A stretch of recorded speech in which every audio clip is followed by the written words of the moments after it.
A União Soviética, USS, durante sua existência de 1922 a 1991, foi responsável por várias formas de opressão e perseguição contra diversos países e grupos étnicos. Assim contra diversos países e grupos étnicos. Muitos jovens foram educados para reconhecer a Europa como a grande potência imperialista e colonizadora. Assenta por trás. Uma realidade que se corresponde a muitos aspectos.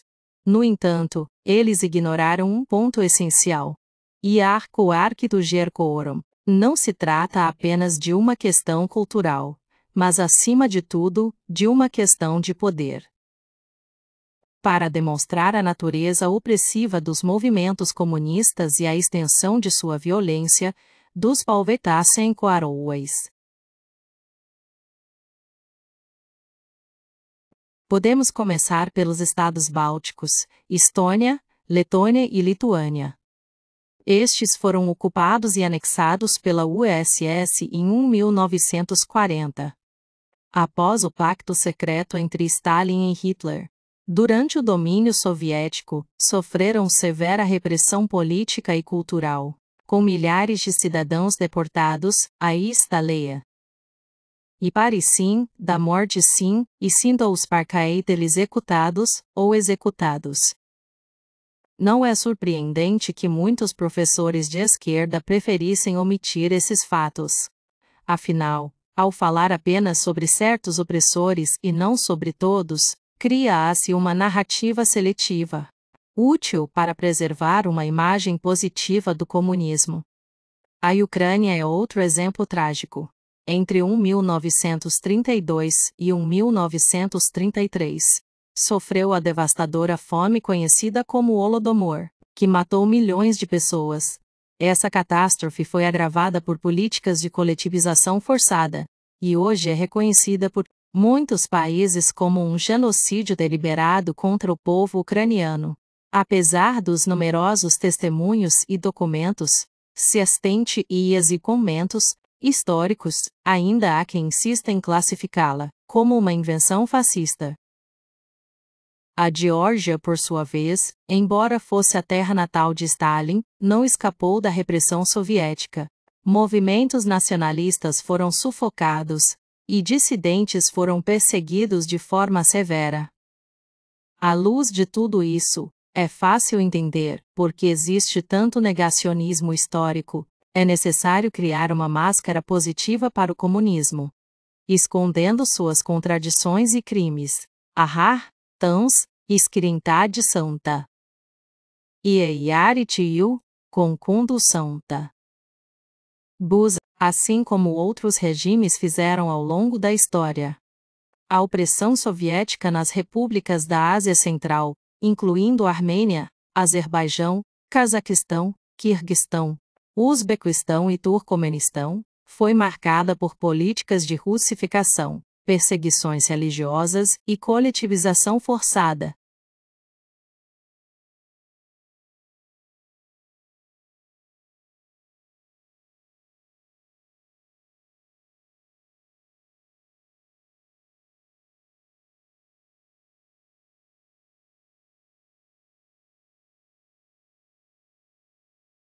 Uzbequistão e Turcomenistão foi marcada por políticas de Yeshukun, que tiveram consequências devastadoras para as populações locais. Ieria. Quenchirentes Bais. Ieria. Arissificação. Foi uma política implementada pelo regime soviético para promover a cultura e a língua russa em inteiro.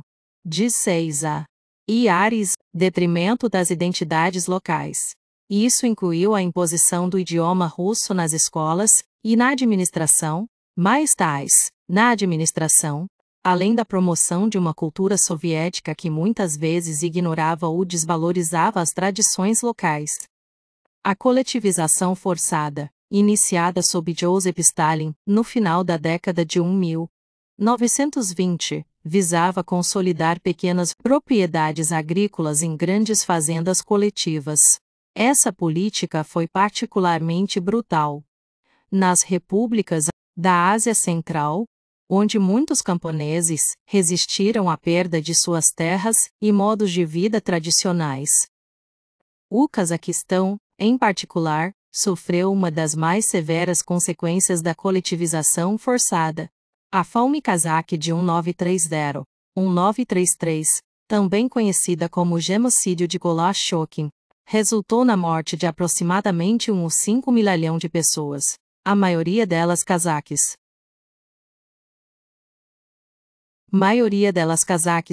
Estima-se que entre 38% e 42% da população cazaque tenha perecido, durante esse período. Entre 8% e 42%, que foi exacerbado por políticas de requisição de grãos, que deixaram a população sem alimentos.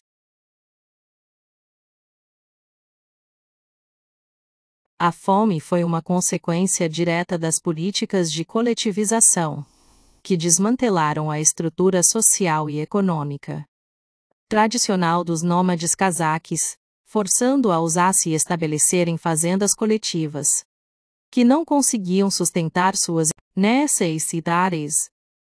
O regime soviético era oficialmente ateu, e buscava eliminar a influência da religião na vida pública e privada. Isso resultou em fechamentos de mesquitas, prisões de líderes religiosos e repressão a práticas culturais e religiosas.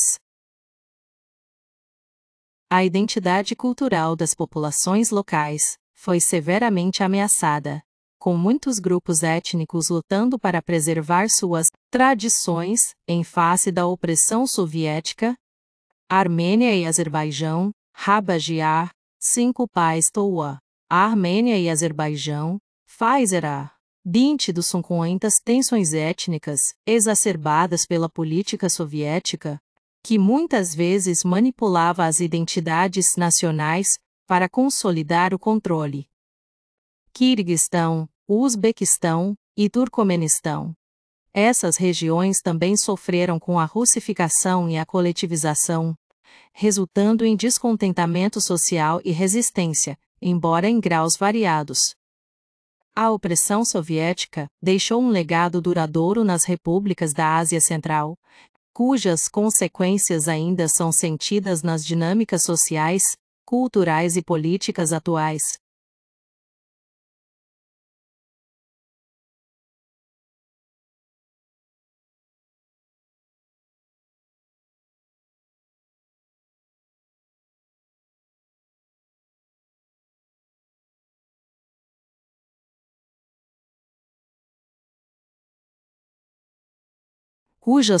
A luta pela identidade e autonomia continua a ser um tema central na história dessas nações, refletindo as complexidades de suas experiências sob o domínio soviético. As Combras, a Bahaiai. Como se isso não bastasse. Em 1944, Stalin ordenou a deportação em massa dos chechenos ingushes, um ato conhecido como Operação Chechevitsa. Essa operação ocorreu entre 23 de fevereiro e 9 de março. Durante a Segunda Guerra Mundial, Serutem-Contra-Offensive 4 Battle e envolveu a transferência forçada de aproximadamente 496 mil a 650 mil pessoas para a Ásia Central, principalmente para o Cazaquistão e Quirguistão. O governo soviético acusou esses grupos étnicos de colaborarem com os nazistas, apesar de muitos chechenos e inguxês terem lutado no Exército Vermelho. Durante a deportação, cerca de 25% da população deportada morreu devido a condições adversas durante a captura, transporte e nos primeiros anos de exílio. Os sobreviventes não puderam retornar às suas terras até 1957, resultando na desintegração da República Autônoma Socialista Soviética da Checheno-Ingushétia. Em 2004, o Parlamento Europeu reconheceu essa deportação como um ato de genocídio, refletindo a gravidade e a brutalidade da ação soviética. As Deis Proensenku.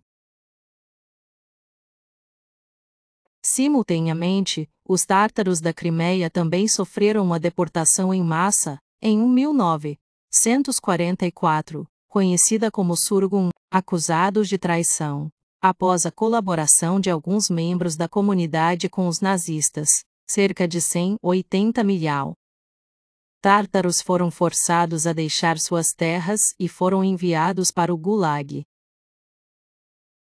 onde muitos morreram devido a condições desumanas. Estima-se que aproximadamente 30 a 100 mil tártaros tenham morrido, durante e após a deportação, de 56 a 100 de Warsaw Periseis Quinhinda de 56 Quinhinda de 56.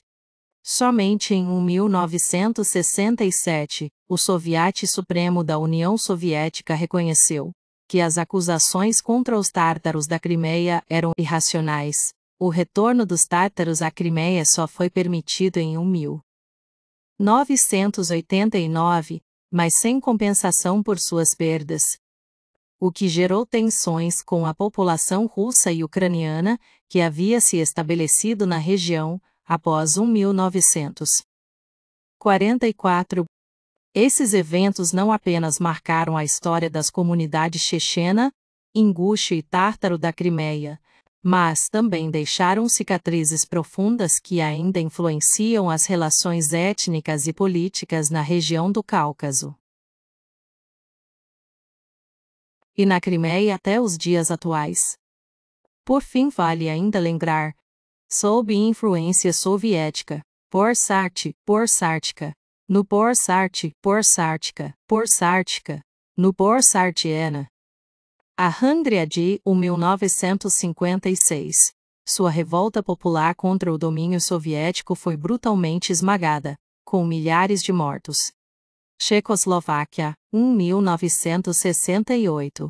A Primavera de Praga, movimento de abertura política, foi reprimida pela invasão do Pacto e Pacenku das Fonenda Mitericiar e Armufov, das Po 5 e 5 Art.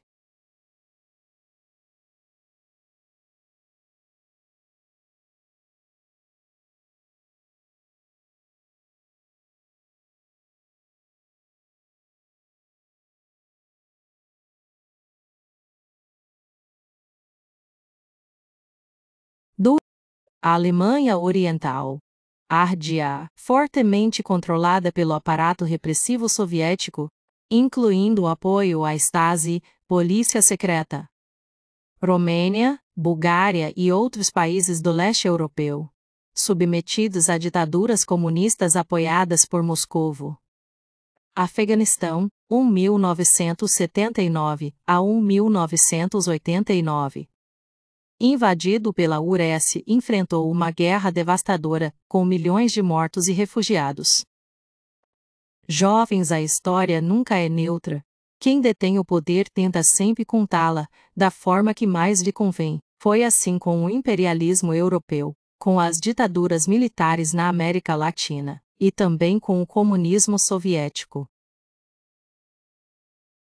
Não aceitem versões únicas e simplificadas da realidade. A opressão não tem ideologia exclusiva. Tanto regimes de esquerda quanto de direita já cometeram crimes contra a humanidade. Crimes contra a humanidade. O que muda é apenas o discurso, a sede de poder, essa, permanece a mesma. Estudar criticamente o passado é o caminho para compreender o presente e proteger o futuro. Questionem, investiguem e recusem o negacionismo, seja ele de qualquer lado. Só assim, o Brasil poderá formar cidadãos verdadeiramente livres, conscientes e preparados para não repetir os erros da história. Não deixem que a história se apague, nem que a mentira vista a verdade. O poder muda de bandeira, mas a opressão tem a mesma face. Isa e do Cursa Card e Isa e do Cursento tem a mesma face. Jovens, sejam faróis de memória. Guardem o passado como chama. Só quem lembra a dor da história pode construir um futuro sem grilhões. E assim, chegamos ao fim do nosso episódio de hoje. Falamos de opressões esquecidas, de histórias silenciadas, e de como o poder, seja qual for a sua cor ou bandeira, tantas vezes se veste de justiça para esconder violência. Aos jovens que nos ouvem, fica a mensagem: não aceitem versões únicas da história. Questionem, investiguem, desconfiem das narrativas fáceis. Só a memória crítica pode evitar que os erros do passado voltem a acontecer. Sejam guardiões da verdade, porque o futuro pertence a quem não tem medo de encarar o passado.